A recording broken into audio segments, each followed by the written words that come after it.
कहा जाता है कि कार्तिक पूर्णिमा के दिन स्नान, दान, दीपदान और भगवान विष्णु व शिव की आराधना करने से अक्षय पुण्य की प्राप्ति होती है। पूर्णिमा की तिथि ही समस्त प्रकार की मनोकामनाओं को पूर्ण करने वाली तिथि मानी जाती है और उसमें भी कार्तिक पूर्णिमा की तिथि अगर आपको मिले, जो कि देव दिवाली के नाम से भी जानी जाती है। इस पूर्णिमा को बहुत ही पुण्यदायी और सबसे पवित्र तिथियों में माना जाता है। ऐसा कहा जाता है कि इस दिन जो स्नान करते हैं, दान देते हैं, उसका फल कई गुना बढ़कर अधिक प्राप्त होता है। कार्तिक पूर्णिमा को देव दिवाली इसलिए भी कहा जाता है क्योंकि पौराणिक मान्यताओं के अनुसार इसी दिन सभी देवी देवता पृथ्वी पर आते हैं और दीपावली मनाते हैं और इसीलिए आज के दिन यानी कि कार्तिक पूर्णिमा की तिथि के दिन दीपावली की तरह ही मनाया जाता है। खासकर गंगा घाटों पर हजारों दीप जलाए जाते हैं। विशेषकर काशी के गंगा घाट पर तो 1000 दीप जलाकर देव दिवाली मनाई जाती है, जो कि बहुत ही धूमधाम से मनाई जाती है।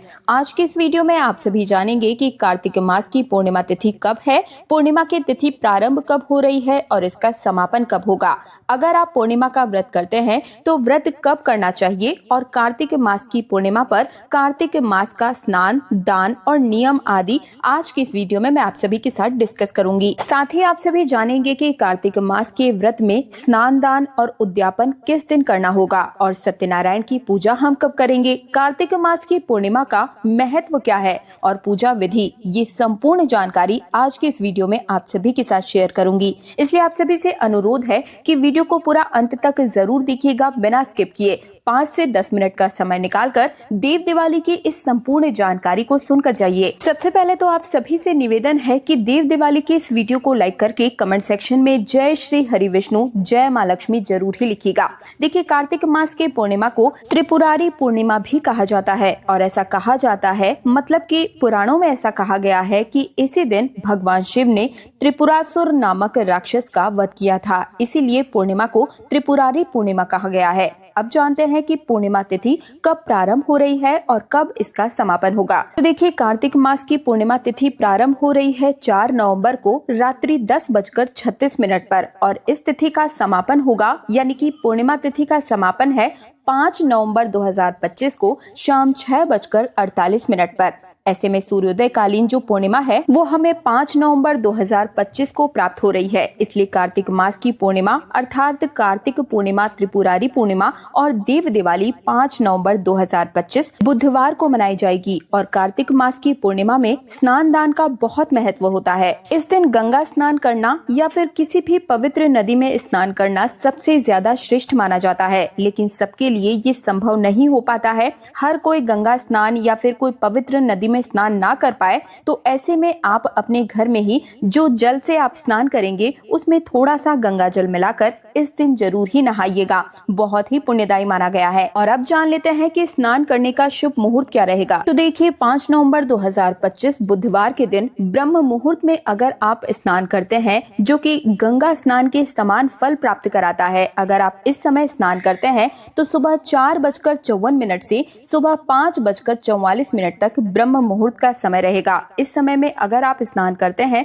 और विधि विधान से भगवान श्री हरि विष्णु की आराधना करते हैं और इसी समय दीपदान करते हैं तो ये सबसे उत्तम माना गया है। इसी समय आप पूजा भी कर सकते हैं। इसके अलावा कार्तिक पूर्णिमा की पूजा करने के लिए दूसरा सबसे शुभ मुहूर्त रहेगा सुबह 7:58 से सुबह 9:20 तक। ये भी बहुत ही शुभ मुहूर्त है। इस समय भी आप पूजा इत्यादि कर सकते हैं। कोई विशेष मंत्र इत्यादि अगर आप जाप करना चाहते हैं तो इस समय कीजिएगा, बहुत अच्छा माना गया है। और अगर आप ब्राह्मण इत्यादि बुलाकर कार्तिक पूर्णिमा के दिन स्नान दान का उद्यापन करवाना चाहते हैं तो ये मुहूर्त आपके लिए श्रेष्ठ है। जो भी भक्त पूर्णिमा का व्रत करते हैं वे कार्तिक पूर्णिमा का व्रत 5 नवंबर 2025 बुधवार को ही रखेंगे। और अगर आप व्रत का उद्यापन करना चाहते हैं तो भी आप 5 नवंबर को ही व्रत का उद्यापन करेंगे। अगर आपने चातुर्मास का स्नान किया है या व्रत इत्यादि किया है तो इसका उद्यापन आज के दिन ही किया जाएगा, यानी कि 5 नवंबर बुधवार के दिन।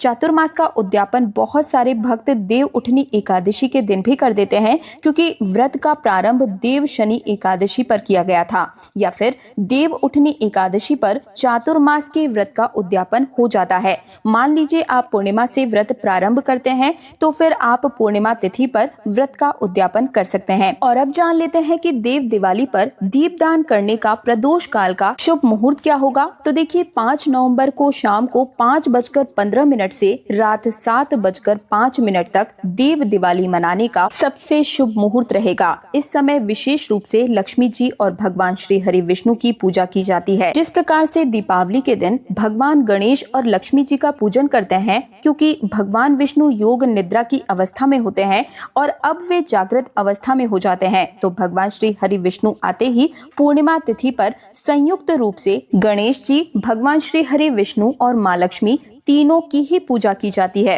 पूर्णिमा व्रत में चंद्रोदय काल का महत्व बहुत ही खास रहता है। तो चंद्रोदय काल का जो समय होगा ये शाम को 5:11 पर। और अगर आप चंद्रमा को अर्घ देना चाहते हैं, एक बात आप सभी को बता दूं कि आप चाहे व्रत रखें या ना रखें, चंद्रमा को अर्घ सभी लोग दे सकते हैं, क्योंकि चंद्रमा को अर्घ देने से आपके जीवन में सुख, समृद्धि और संपदा आती है। दाम्पत्य जीवन सुखमय हो जाता है। तो आप सभी व्रत करें या ना करें, हम सभी को चंद्र देव के दर्शन करके उनको अर्घ जरूर ही देना चाहिए। और एक चीज आप सभी को बता दूं कि 5 नवंबर बुधवार को कार्तिक पूर्णिमा के दिन हमें अभिजीत मुहूर्त नहीं मिलेगा। आपको राहु काल का समय नोट कर लेना है। राहु काल का समय रहेगा दोपहर 12 बजे से 1:30 तक। इस दौरान आपको कोई भी शुभ कार्य नहीं करना है, कोई भी नया कार्य प्रारंभ नहीं करना है, ना ही इस दौरान किसी भी प्रकार की पूजा पाठ करनी होती है। लेकिन अगर आप पहले से ही पूजा पाठ कर रहे हैं तो आप बिल्कुल ही कर सकते हैं। कार्तिक मास की पूर्णिमा पर प्रातः काल जल्दी उठकर स्नान इत्यादि करके सबसे पहले सूर्य देवता को जल देना चाहिए और इसके बाद में घर के मंदिर में विधि विधान से लक्ष्मी जी, गणेश जी और श्री हरि विष्णु की आराधना करनी चाहिए। सत्यनारायण भगवान की कथा आपको इस दिन जरूर ही सुननी चाहिए। चाहे तो शाम के समय भी आप सुन सकते हैं।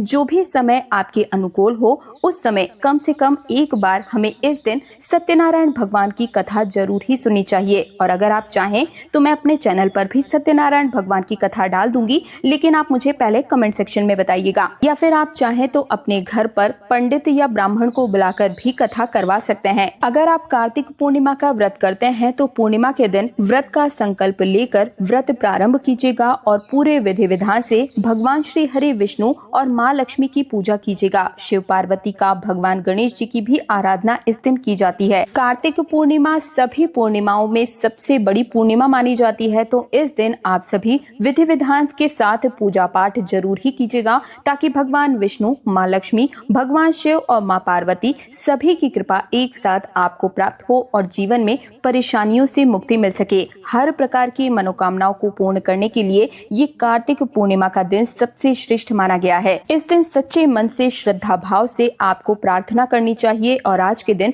ब्राह्मण को अन्न का दान करना चाहिए, वस्त्रों का भी दान करना चाहिए। इसके अलावा घी, तिल का दान करना चाहिए। विशेषकर चावल का दान इस दिन करना या खीर की सामग्री इत्यादि दान करना बेहद शुभ माना गया है। आप चाहें तो खीर बनाकर भी किसी ब्राह्मण को बुलाकर भोजन करवा सकते हैं या फिर किसी कन्या को दे सकते हैं। मंदिर में भी खीर का दान कर सकते हैं। आज के दिन दीपदान का विशेष महत्व होता है। घर के मुख्य द्वार पर दीपदान इस दिन जरूर ही कीजिएगा। इसके अलावा तुलसी जी के पास भी दीपदान कीजिएगा।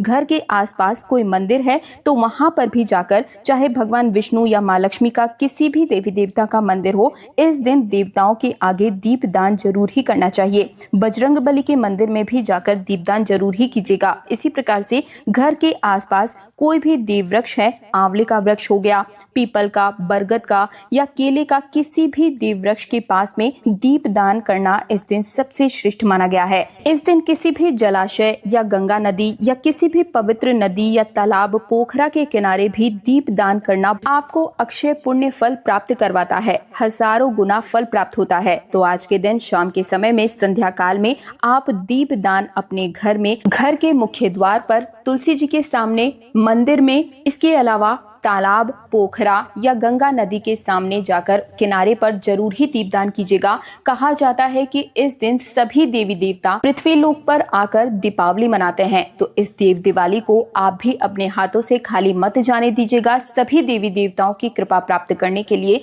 इस दिन को बड़े ही हर्षोल्लास के साथ एक बार फिर से बड़ी दिवाली की तरह ही दीपों से सजाकर मनाइएगा।